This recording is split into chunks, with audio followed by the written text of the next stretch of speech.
Hola amigos, ¿qué tal? ¿Hablamos de vino? Hoy empezamos una serie de vinos en los que hablaremos de la cata del vino.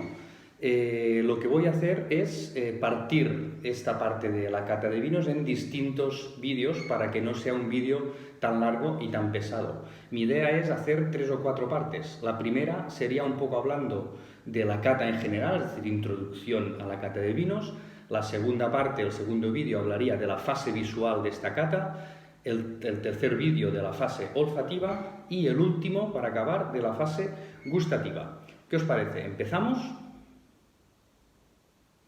Bien, pues para hablar de la cata de vinos, primero empezaremos por la función de esta cata. ¿Por qué catamos un vino? Cuando hablamos desde el punto de vista de los profesionales, catamos un vino pues para conocer más este vino, para saber más cosas de su elaboración, de las variedades de uva, de la zona de la que procede, etcétera, etcétera. Y eso los profesionales pues lo necesitamos para poder vender y explicar mucho mejor el vino al cliente. No debemos olvidar que nuestra función principal es la de hacer de enlace entre los elaboradores, las bodegas, y el cliente final. Con lo cual, si nosotros queremos explicar los proyectos, los vinos que elaboran las bodegas, no podemos hacerlo si no conocemos ese vino. Y para conocer un vino, lo mejor, sin duda alguna, es catarlo. Con lo cual, nosotros para catar los vinos utilizamos básicamente los sentidos. Nuestras herramientas a la hora de catar los vinos son nuestros sentidos. De los 5 sentidos que tenemos, los que más usamos son la vista, el olfato y finalmente el gusto, y además lo hacemos por ese orden. Con la vista obtenemos una serie de información, luego en olfato otra, muchísima más, y en boca finalmente pues acabamos de comprobar que lo que hemos visto y analizado en vista y en nariz es correcto.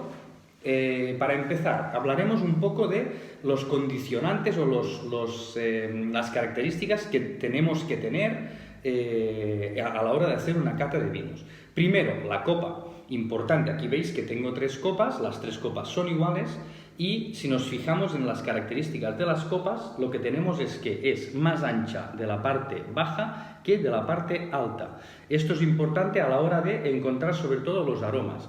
¿Qué haremos? Cuando nosotros movamos la copa, los aromas se desprenderán del vino y como está más cerrada la copa en la parte superior, estos aromas quedarán por aquí flotando durante cierto tiempo, la cual cosa nos va a permitir apreciarlos mucho mejor.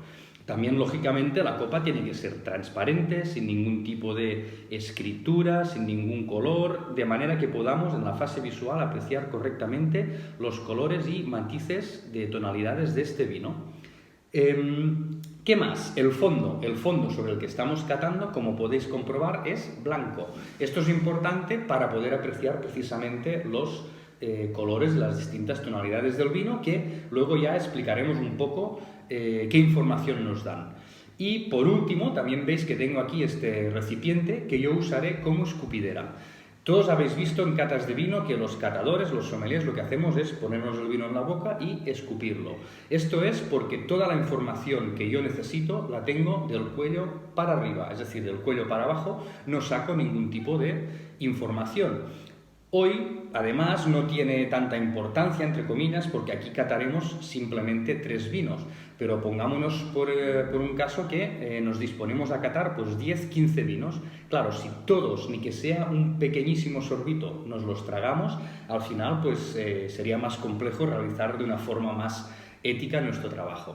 Entonces, ¿cómo funciona esto? Precisamente nosotros de un vino lo que queremos apreciar son sus aromas. Los aromas del vino los encontraremos tanto en nariz como en boca. Luego explicaremos en la fase gustativa cómo encontrar estos aromas, pero para encontrar estos aromas no es necesario tragar el vino. También lo importante es que en la fase gustativa nosotros vamos a intentar hablar de las texturas, de las sensaciones que nos aportan estos vinos. Lo mismo digo, del cuello para abajo no necesitamos nosotros comprobar precisamente estas texturas y estas sensaciones.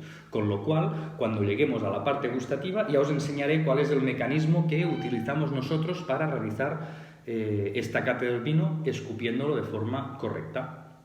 Bien, pues si os parece, vamos a dar paso al siguiente vídeo y empezaremos con la fase visual.